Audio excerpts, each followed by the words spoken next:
Hey everyone, Colin here at etrailer. Today we have a 2019 Volvo XC40.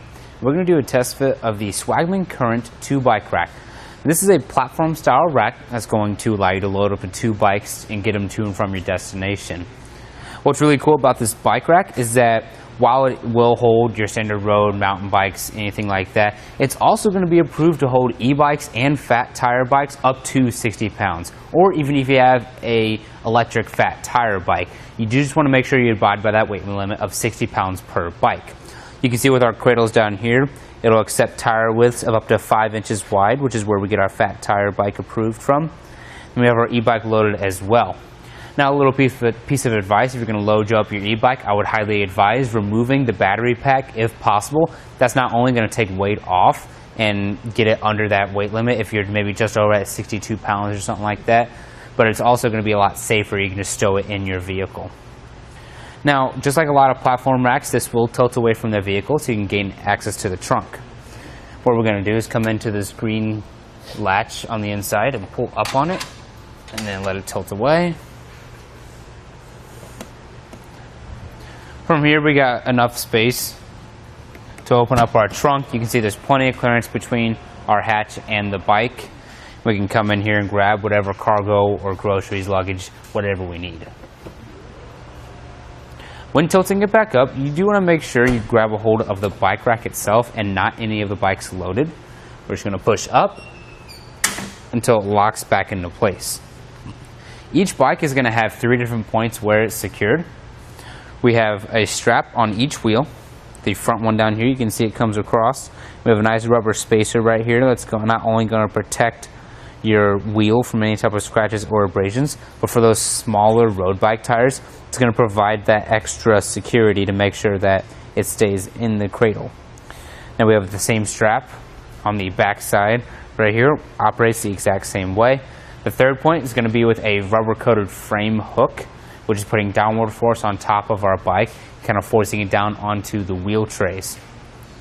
Now, these hooks are lockable. You can see we have these lock cylinders on the other side, right by the triggers. If you lock those in place, it's going to be a great theft deterrent for your bikes.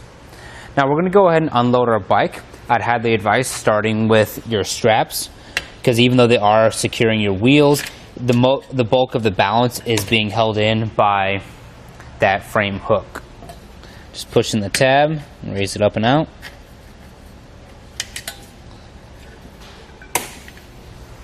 Now with that frame hook, a little piece of advice is going to help you with unloading, especially when you get with these bigger e-bikes that weigh 50 to 60 pounds. It kind of gets difficult to maneuver them around your center mast. So what I'm going to do is actually just take the hooks all the way off.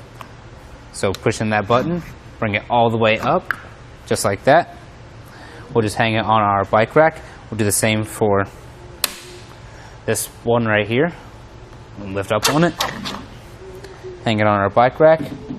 Now we're going to fold this center mast down while holding onto our bike rack. There's a green latch right here. Just pull up on that, and we can fold this mast down, just like that. And now it's completely out of the way. It's going to make it a lot easier to unload our heavier bikes.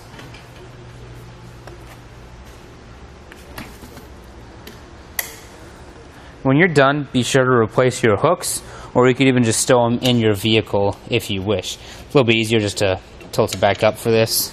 You want to make sure you put the longer hook on first, and then our shorter one.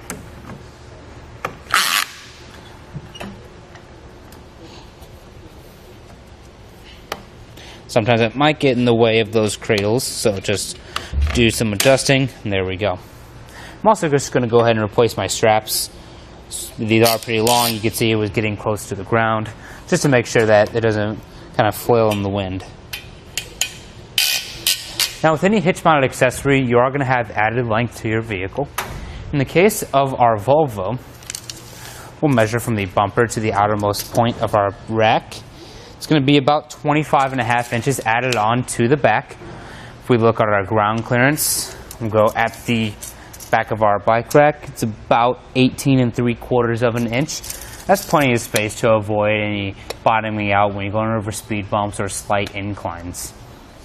Now, if we want to get rid of that space added onto the back, we can actually fold this up towards the vehicle.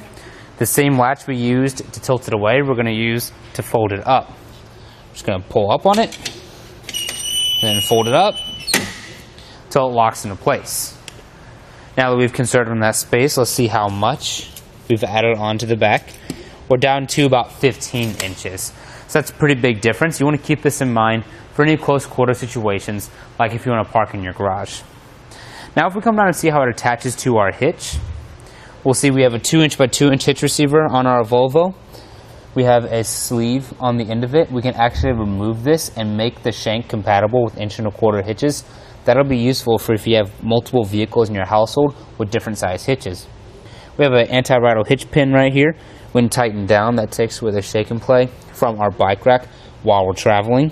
We also have a lock on the other side that is going to be key to like with the locks on your frame hooks.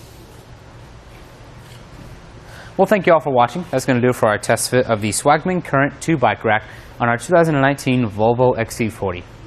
Here on our test course, we'll start by going through the slalom. This is going to show us the side-to-side action.